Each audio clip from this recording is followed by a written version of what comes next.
दोस्तों, क्या आप लोग जानते हैं कि बहुत साल पहले, यानी कि कई अरब साल पहले, हम जो भी इंसान है या जो भी मानव है वो एक मंकी के रूप में थे।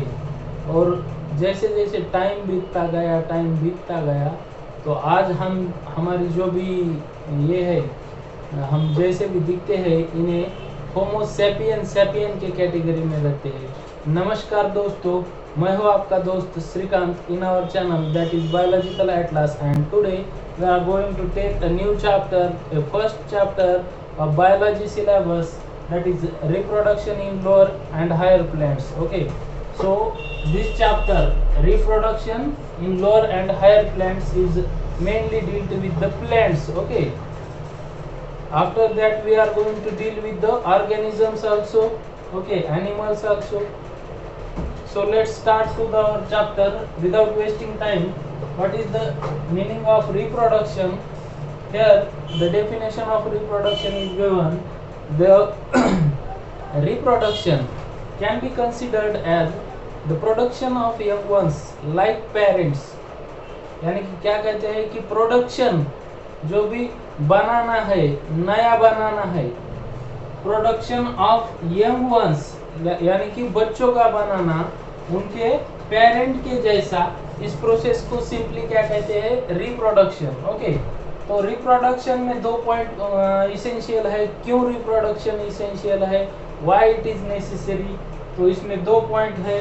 It leads to the continuation of species and continuation of the life. हम जानते हैं जैसा कि बहुत साल पहले हमारे पृथ्वी पर डायनासोर नाम का एक प्राणी भी रहता था। हमें बहुत बार पढ़ा है, देखा है। तो डायनासोर जो था वो एक्सटिंक्ट हो गया कुछ क्लाइमेटिक कंडीशंस की वजह से, वो अडेप्ट नहीं कर पाया, तो हमारी जो पृथ्वी है उस पर से वो नष्ट हो गया। तो इसकी वजह से adaptations and reproduction is very much essential process because it leads to continuation of species. means एक स्पेसीज है, एनिमल्स की एक स्पेसीज है, मान लो जैसे कि कुत्ता है, तो उसकी स्पेसीज पहले से चलती आई है और आगे भी चलती रहेगी। उसके लिए वो क्या करेगा, रिप्रोडक्शन करेगा। उसी तरह से कई प्लांट्स है हमारे अर्थ पे, वो भी क्या करेंगे, रिप्रोडक्शन करेंगे। एंड रिप्रोडक्शन के दो फायदे होते हैं। एक तो कंटिन्यूएशन ऑफ स्पेसीज होता है एंड उसमें एक इवोल्यूशन भी होता है। इवोल्यूशन मींस व्हाट, इवोल्यूशन को हम ऐसे जनरली समझ सकते हैं कि it is the development of species. Okay, development means क्या, डेवलपमेंट को हम क्या कह सकते हैं कि सुधारना। जैसे जैसे आगे बढ़ते जाएंगे, समय बीतता चला जाएगा, उस स्पेसीज में डेवलपमेंट होने के लिए एंड रिप्रोडक्शन बहुत महत्वपूर्ण रखता है। और अब देखिए, रिप्रोडक्शन में जो भी एनिमल है, ओके, जो भी एनिमल है पर्टिकुलर, अपने एक एनिमल का एक पर्टिकुलर मेथड ऑफ रिप्रोडक्शन होता है।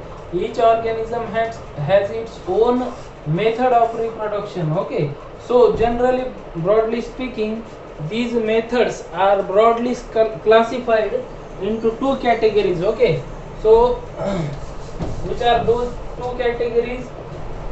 हमारा बोर्ड ऐसा ही है दोस्तों, क्या कर रहे अभी कुछ दिनों के लिए तो ऐसे ही चलाना पड़ेगा। तो रिप्रोडक्शन की जो भी मैंने कैटेगरी बताई, वो दो कैटेगरी में उसको डिवाइड किया जाता है। एक तो है कि asexual method of reproduction and दूसरी है सेक्सुअल। ओके, सेक्सुअल रिप्रोडक्शन, ये दो मेथड्स है। अभी हम पहले से असेक्सुअल देखेंगे। असेक्सुअल मेथड में क्या होता है कि इसकी जो भी कैरेक्टरिस्टिक्स है, ओके, असेक्सुअल रिप्रोडक्शन की मेथड में does not involve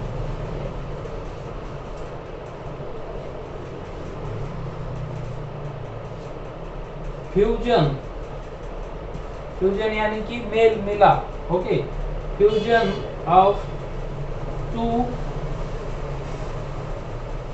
compatible gametes. Okay. इस गैमेट्स को दोस्तों सेक्स सेल्स ऐसा भी कहा जाता है। तो असेक्सुअल रिप्रोडक्शन में गैमेट्स इन्वॉल्व नहीं होते। अब ये गैमेट्स क्या है हम